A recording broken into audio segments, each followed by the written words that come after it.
I am going to be testing every creature and every tool in the game to find out which harvests the most element in the space biome in Gensis Part 2. If you find this information helpful, please consider giving a subscription to the channel or liking the video. And say hello to this video's subscriber Shinehorn, Jigsaw. We are solely going to be focusing on the element that is available in the space biome on the asteroids. There is actually another way to get element on this map. Harvesting the asteroids is the most efficient and best way, but if you're in a pinch and the asteroids aren't present, you can actually harvest the carniflora plants that are asleep with a chainsaw. You get a small number of element shards and quite a few black pearls as well. And you need to make sure that you pick the plants that are asleep. If they are awake, this can go terribly wrong. So heading back over to the space biome, the element rocks that appear are cyan in color with large spikes. You will know that the element asteroids are present when the drops in the game are purple in color and you see a clear round moon in the night sky and a white looking planet underneath the void in the space biome. So similar to my mutagel harvesting video, what we are going to do is harvest the same asteroid over and over again with each creature and each tool. I've chosen to do this with the asteroid that is just under the center bridge on the Rockwell side of the space biome. So you can see that there is a large number of element crystals on the surface. These are cyan in color. There's also some up on the mountain peaks, so I'll be harvesting those as well. And I'm going to be ranking each of the harvesters in 3 different ways.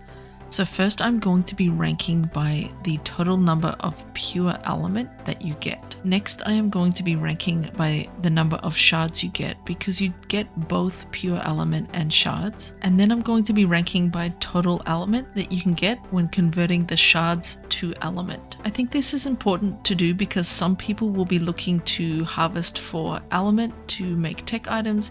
Other people may be looking for shards for building or ammo purposes. You can unlock the extinction engrams for unstable element and element shards on Gensis Part 2. You can convert your element shards to element in the tech replicator, but you can also use one of the mission terminals to convert the shards to element. So getting down to business here with harvesting, the first tool I used was the mining drill. This is normally a wonderful harvester, but for the whole asteroid, I only got 9 pure element. I got a really large number of shards. I got 5,230 shards. This gives a total of 61.3 when you convert the shards to element. So the next tool I'm going to be testing is a primitive metal hatchet. It gets 24 pure elements, so more than the mining drill. However, it only gets 908 shards, so quite low there. If you convert the shards and add them together, you get 33.08 element in total. Next, I farmed the asteroid with a primitive pickaxe. If you want more details about this, including my melee stats used, please check the description below. I got a total of 73 pure element and 4,077 shards. Converting those shards to element and adding them together, you get a total of 113.77 element. So the next method I am going to use is not quite a tool, but it's the free Tek Punch that you get with your Federation suit. So if you see here, you can just run up and punch the crystals and you will get element and element shards. This is the best primitive tool to harvest with. You get a total of 87 element and 4,392 element shards. So when you convert those shards to element, you will get a total of 130.92 element. So now we are going to see what will happen if you start to use some of the ascendant or really high-end tools. So I have an ascendant pickaxe and the damage on this is 556, so quite high-end. It gets 105 element, it gets 4,389 element shards. So when you convert those shards to element and add them together, you get a total of 148.89 element. So a high-end pickaxe is definitely better than just the Tek Punch. So the new question I have, if an ascendant pickaxe is better than the Tek Punch, what happens if you have a mid-range pickaxe like a Mastercraft? Is that going to be better? So we're going to test that now. So I have a Mastercraft pickaxe that does 250.4 damage. So I got a total of 71 element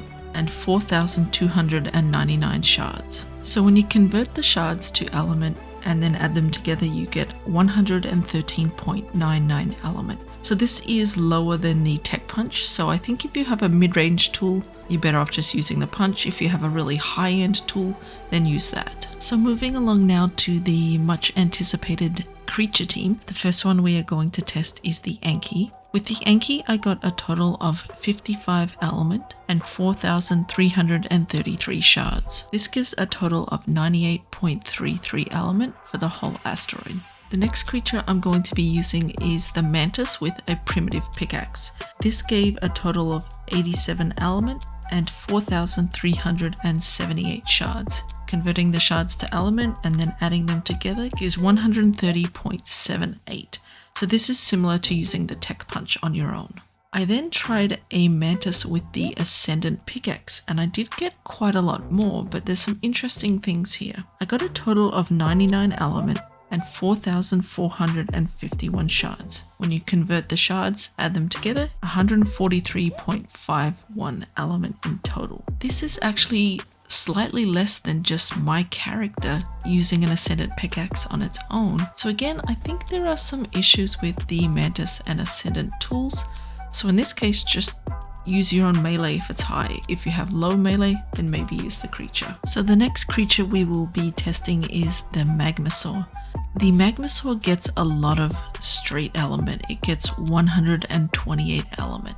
For shards, it gets 4,821 shards, which is also a really good amount. When you convert those shards to element and then add them together, you get a total of 176.21, which is a really high number of element. Moving on to the next creature, which is the Phoenix. The Phoenix gets 73 straight element, which is less than the Tek Punch, and it gets 4,449 shards. Once you convert those shards to element and then add them together, you get a total of 117.49, so the Phoenix is pretty average. The next team is the Stryder, which is the harvesting creature for this map. Unfortunately, it is terrible at getting raw element. I only got 7 pure element for this whole asteroid, but I got a really large number of shards. I got 5,372 shards, but that high number of shards doesn't really save it when converted. You still only get a total of 60.72. The one thing that does redeem it is that you can get those shards to be ported straight to a dedicated storage box. Check out my guide on Stryders to do this, and that saves you from a lot of issues with weight management. But overall, its harvesting ability is really disappointing. The final creature we are going to test with is the Rock Elemental. This gets a really large number of pure element. It gets 147 from this asteroid alone. It gets 4,878 shards. When you convert those shards to element and add them together, you get a whopping 195.78 element just from this asteroid alone. So here is a ranking of all of the harvesters by the amount of just straight element you get when harvesting. So looking at this list, the Rock Elemental is far above all the others, and the Magmasaur is second place. So get one of either of these to harvest element. In terms of melee tools, if you are just starting out and you see those element rocks, you want to just use either your Tek Punch, or if you can get hold of a good pickaxe, preferably an Ascendant one, then I recommend that you use that. And if we rank by shards, you can see that the Stryder and the mining drill are really high above the others, and you might be thinking, well, why would I want shards and not straight element? Sometimes you may want shards if you are using them in a cloner, or if you are using them as ammo for your tech turrets. Also, the tech bow uses shards as ammo as well, so they are great for harvesting the shards if you need it for tech ammo. And lastly, if you convert those shards to element in a replicator and then add them,